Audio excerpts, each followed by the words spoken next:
called me Poppa at the Thanksgiving table, and I nearly dropped my fork.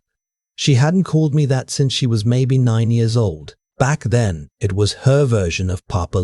She couldn't quite get the syllables right when she was little, and somewhere around the 3rd grade she decided she was too grown for baby names and just started calling me Dad, the way most kids do. Normal, natural. I barely even noticed when it stopped. But she said it across a full dinner table with her boyfriend sitting right there next to her, passing the cranberry sauce like he belonged there. She said it clear and deliberate, looking straight at me. Poppa, and she smiled right after, like it was nothing, like she'd just said, pass the rolls. I looked at her for a second longer than I should have. She'd already turned back to her plate. I told myself it was nothing. Sometimes old things come back around. People get sentimental at the holidays. I picked my fork back up and ate my turkey and tried to listen to whatever my brother-in-law was saying about the Cowboys. But I kept thinking about it for the rest of the meal. Her name is Amy. She's 29. She works in commercial real estate, not selling houses, more the back-end side, lease agreements and zoning compliance for mid-sized developers. She's sharp. She got that from her mother, honestly. She can read a contract faster than most people read a text message, and she has this way of being in a room where she's always the most organized person there without making anyone feel bad about it. She moved back to Dallas about 2 years ago after a stint in Denver that didn't work out. The job was good, but the relationship wasn't, and she's never been the kind of person to stay somewhere just because she already unpacked. She found an apartment in East Dallas, a decent place, 2nd floor, good light. She seemed happy, more settled than she'd been in a while. She started bringing him around in September. His name was Brendan, spelled that way. He made a point of it, actually, the first time we met. Brendan with an O, he said, like it was a fun fact about himself. He was maybe 34 or 35. Broad-shouldered, good-looking in a way that felt slightly practiced, if that makes sense. Like he'd figured out years ago that his face was an asset and had been working it ever since. He was in finance. Private equity, he said. Acquisitions consulting for commercial real estate portfolios. He said it with just enough specificity to sound real, and just enough vagueness to deflect questions. I didn't know enough about that world to push back. He seemed smart, personable. He knew when to laugh, and he knew when to listen, and he asked my wife about her ceramics class like he actually wanted to know the answer. I didn't dislike him. I want to be honest about that. I didn't like him either. There was just something I couldn't put my finger on, some frequency he was operating on that didn't quite match the signal he was putting out. I'm not a suspicious person by nature. I spent 31 years as a structural engineer. I deal in load-bearing calculations and material tolerances. I need things to add up. He didn't quite add up, but I couldn't tell you why. My wife thought I was being protective. Maybe she was right. Amy hadn't brought anyone home in almost 3 years. And here was this polished guy who seemed genuinely interested in her. And maybe I just couldn't let myself believe it was straightforward, so I kept my mouth shut. The first time Amy and I actually talked, just the two of us, was about 3 weeks before Thanksgiving. She called me on a Tuesday evening. That was a little unusual. She usually calls on Sundays, her mother and I on speakerphone while one of us folds laundry. A Tuesday call meant something. She said she wanted my opinion on something, a financial thing. She said Brendan had introduced her to an investment opportunity through some colleagues of his, and she wanted a second set of eyes because it was a significant amount of money. I asked her how significant. She said $60,000. I was quiet for a moment. Amy doesn't have $60,000 sitting around, or she didn't, as far as I knew. She makes a good living, but Dallas isn't cheap, and she's still carrying some student loan debt. I asked her where the money would come from. She said she'd been putting aside a down payment fund for the past 2 years, saving for a house. Something went cold in my chest. I kept my voice even. I asked her to tell me more about the opportunity. She explained it. A private real estate investment fund called Hargrove Equity Partners. The pitch was that it was a pooled investment vehicle for commercial properties in high-growth secondary markets, places like Boise, Huntsville, Greenville. The fund was supposedly returning 14 to 16% annually with a 12-month lockup period and quarterly updates sent to investors. She said Brendan had already invested. His colleagues had invested. It was invite only, which was part of why it felt trustworthy. She hadn't found it through an ad. Someone had brought it to her personally. I asked if she'd seen any documentation. She said yes. Brendan had forwarded her a prospectus PDF. I asked if I could see it. She paused. Then she said she'd send it over. She did that same evening. About an hour later, I opened it at the kitchen table after my wife went to bed. I want to explain something about what I do or did because it matters here. I spent 3 decades in structural engineering, mostly commercial construction, bridges, parking structures, mid-rise buildings. The job is about finding the things that will fail before they fail. You learn to read documents the way a radiologist reads an X-ray, not looking for what's there, but looking for what's missing.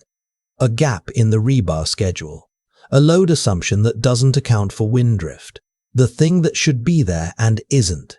I read that prospectus the same way. It was a well-made document. 11 pages, real estate photography, industrial parks, a parking deck, what looked like a new apartment complex somewhere warm, a management team section with headshots and bios, a section on risk disclosures that was long enough to look thorough. But the bios had no LinkedIn profiles, no license numbers. The headshots looked slightly off, that smoothed-out quality you sometimes see with generated images, though I wasn't certain. The SEC registration number in the footer didn't resolve to anything when I typed it into the EGAR database. The listed business address in Austin was a registered agent service, the kind of address you can rent for $40 a month to make a shell company look like it has a real office. The return projections, 14 to 16% annually, with downside protection, were physically impossible for a fund structured the way they described, given current interest rate environments and cap rates in those secondary markets. I'm not a financial expert, but I've spent my career understanding how the numbers in a document are supposed to relate to reality. These numbers didn't. I sat there for a long time. Then I did something I don't do very often. I called a favor. I have a friend named Holt. We went to Texas A&M together, lost touch for a decade, found each other again at a reunion about 15 years ago. Holt went into securities law.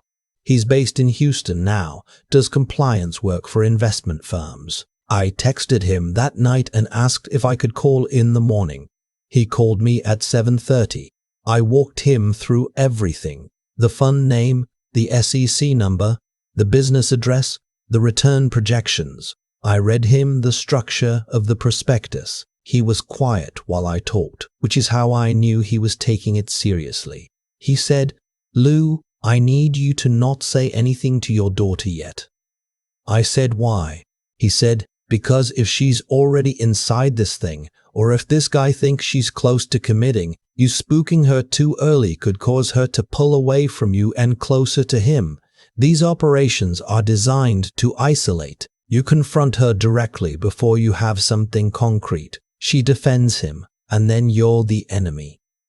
He told me he'd do some digging on his end.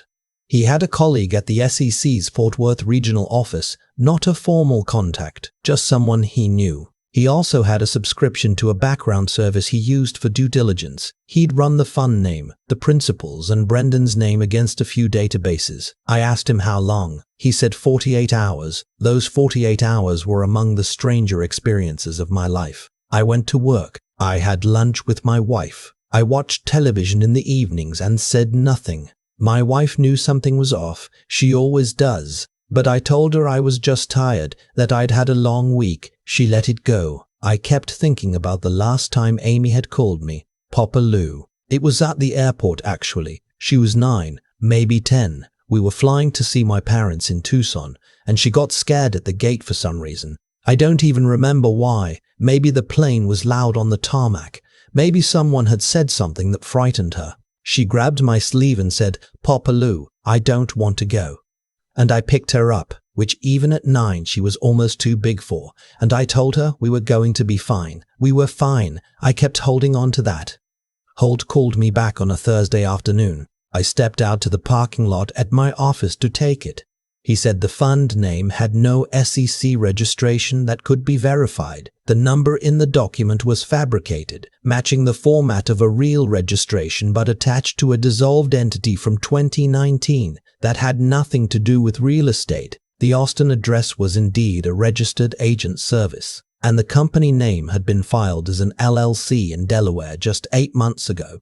The headshots in the prospectus were generated images. He'd run them through a detection tool his firm used. Brennan's real last name wasn't the one Amy knew him by. He said that part slowly because he knew what it meant. The name she had, Brendan Hale, came back clean because it essentially didn't exist. No work history, no professional licenses, no social media older than about 14 months. What his colleague at the SEC had found, cross-referencing the fund structure and the Austin LLC with a few similar complaints that had come in from other cities, was that this appeared to be part of a broader pattern. There was a man matching Brendan's general description connected to a similar scheme in Nashville 2 years ago under a different name. That case had been referred to the FBI's Financial Crimes Unit and was apparently still open. I asked Holt what I should do. He said, "You need to get documentation. Whatever she has, emails, the prospectus, any wire instructions he's sent her, without her having sent any money yet if at all possible. And you need to do it without him knowing you're doing it." That was the Wednesday before Thanksgiving. My wife and I host every year. Her sister drives in from Fort Worth. My brother and his family come from San Antonio. Amy had told us in October that she was bringing Brendan, and I'd said fine, of course, the more the merrier. I'd thought about it for 3 days. I couldn't call Amy directly. Holt had been clear about that. I couldn't tip my hand. But I also couldn't sit through a 5-hour family dinner watching him refill her wine glass and charm my relatives without doing something. I thought about what Holt had said, about isolation, about how these things worked, and I thought about Amy, who she was, how she operated.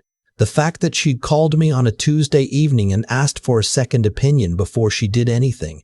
She hadn't sent the money yet. She was still asking questions. She was still herself. I thought she already knows something is wrong. She called me because she already knows. She just doesn't know that she knows. So I decided I wasn't going to confront her. I was going to give her a signal and see if she gave one back. The night before Thanksgiving, I texted her, looking forward to tomorrow. "Hey, do you still remember the name of that book we used to read? The one with the bear family? Can't remember the title for some reason."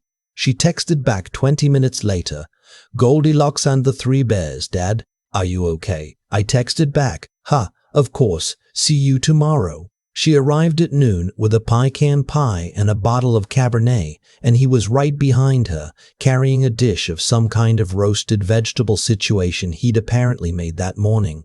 He shook my hand at the door. Firm grip, good eye contact. "Mr. Callahan," he said and smiled. Dinner was loud and normal. My brother's kids were everywhere. My sister-in-law had brought her dog. My wife had made enough food for about twice the number of people present, which is how she expresses love. Brendan sat between Amy and my sister-in-law, and was, objectively, a good guest.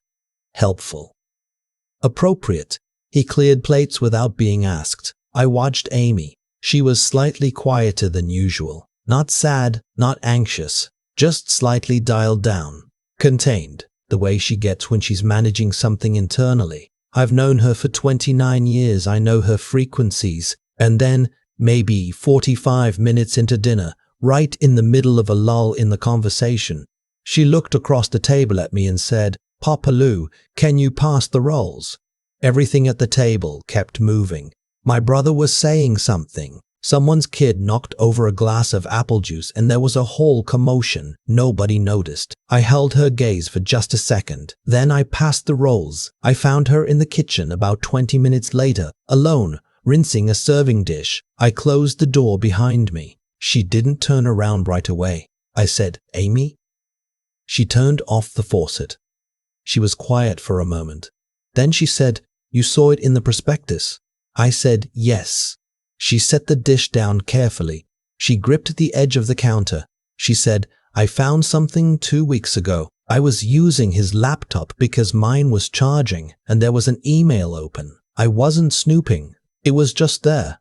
It was from someone named Dex and it referenced a target and an investment close date and mentioned my name, my full name. And then it mentioned the amount, $60,000. She said she'd been trying to convince herself it was nothing, that it was some kind of industry shorthand she didn't understand, that she was being paranoid, that he was a good person who cared about her. I said, but you called me Papa Lou. She turned around then and her eyes were wet. She said, Dad, I needed to know you were paying attention. I didn't know how to just say it. He's been so. She stopped. He was always there. I didn't know who I could call. I said, I've been paying attention since September. She came and hugged me in the kitchen, and she cried a little into my shoulder, and I held on. Then I told her we had work to do. We spent about an hour in the guest room while the rest of the family watched football. She showed me everything on her phone. The emails, the wire instructions he'd sent her 3 days before with routing numbers and a transfer deadline of December 1st, the original prospectus. A follow-up document he'd sent called an investor commitment letter that had her name already filled in on the signature line. She forwarded everything to me. I forwarded everything to who? Haidt. I forwarded everything to Holt. She hadn't transferred any money. The savings account, 2 years of careful, deliberate saving, was still intact. I told her about what Holt had found, about Nashville, about the name. She went very still when I told her that part. She didn't say anything for a long moment. Then she said, how long has he been planning this? I said I didn't know. Probably longer than she'd think. She said, we were together for 3 months. I said I knew. She said, he came to my company's fall mixer. He introduced himself to me. She looked at the floor. I thought it was a coincidence. I said, I know. She was quiet again. Then she said, okay, what do we do now? Holt connected us with his contact at the SEC's Fort Worth office the following Monday. Amy came with me. She wanted to be there in person, which I respected. She brought a printed copy of every document, organized in a manila folder, labeled in her handwriting. She sat in that office and answered every question they asked her, clearly and directly and without falling apart once.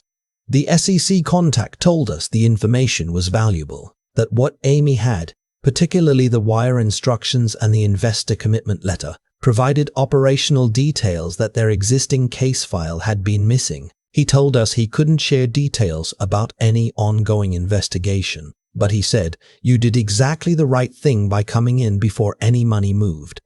Amy said, my dad figured it out. He looked at me. I said I'd had help. I don't know how the case resolved. We weren't kept in the loop after the initial meeting. That's how these things work. Holt told me later that a referral had gone to the FBI's field office in Dallas and that Brendan had apparently left his apartment in late November. Whether he was found, whether charges were filed, whether any of the other victims in other cities got any justice, I genuinely don't know. I wish I did. What I know is this. Amy blocked his number the afternoon after Thanksgiving, changed her locks, and notified her building management. She also, on her own initiative, changed all her financial passwords and put a credit freeze in place at all 3 bureaus. She'd read up on it. She'd done the research. She handled it the way she handles everything, methodically, completely, without waiting for someone to tell her what to do next. She called me that Sunday, the regular call, her mother and me on speakerphone like always. We talked about normal things for most of it. Then at the end, before she hung up, she said, Papa Lou? I said, yeah. She said, thank you for paying attention. I said, always. There was a pause. And then she said, I knew you would. That's why I said it. I've thought about that a lot since, about how much trust is contained in a single word, an old word, a small word, a name from a book whose spine gave out years ago. about how sometimes the most important thing you can do for someone you love is just make sure they know, somewhere underneath everything, that if they ever need to send up a signal, you'll be watching for it. She knew I would be. That's the thing about your kids. Even when they grow up, even when they stop needing you the way they used to, they remember what you built together when they were small. And sometimes, when things go wrong in ways they don't have words for yet, they reach back for it. I'm glad I kept the light on.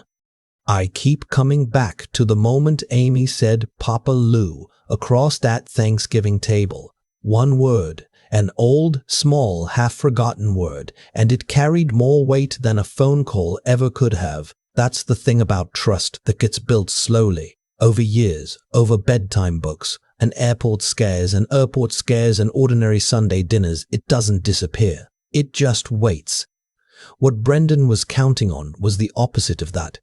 He was counting on isolation, on the idea that if he made Amy feel chosen, feel special, feel like she'd found something rare, she'd stop checking her instincts against the people who knew her longest. That's how these things work. They don't steal from you in the dark. They get you to hand it over in the light, willingly, because you've been made to feel that doubting them means doubting yourself. What he didn't count on was that Amy had spent 29 years learning that her instincts were worth something. That's not luck, that's character, the kind that gets built through 100 small moments of someone taking your fear seriously instead of dismissing it. When she was 9 years old and scared at that airport gate, I didn't tell her she was being silly. I picked her up and told her we'd be fine. I don't say that to pat myself on the back. I say it because I think those moments matter more than we realize at the time. Integrity isn't just about the big choices. It's about whether the people who love you can trust that you'll show up for the small ones too. And Amy showed up. She didn't send the money. She asked questions. She called me on a Tuesday evening before she made any move because somewhere underneath the doubt and the charm and the manufactured urgency of a December 1st wire deadline, she was still thinking clearly. That's not a small thing. That's someone who has held onto her own judgment even when someone very skilled was working hard to replace it. That kind of mental toughness, the ability to feel the pull of something and still pause, still ask, still check, doesn't come from nowhere. It gets practiced. I think about the people who don't have a Holt, who don't have someone with a securities law background they can call at 7:30 in the morning. And I think that's the real lesson here, isn't it? Not that I saved her. I didn't save her. She saved herself. She just needed someone to help her confirm what she already suspected. The most important thing I did was stay curious about her life long enough that she knew she could hand me that prospectus and I'd actually read it. Carefully, looking for what was missing. If you have people in your life who are still young enough to be building things, savings, careers, relationships, the best thing you can offer them isn't advice, it's attention. Real attention. The kind where you notice when something's slightly off, when they're a little quieter than usual, when they reach back for an old name they haven't used in 20 years. Keep the light on. They'll know where to find it.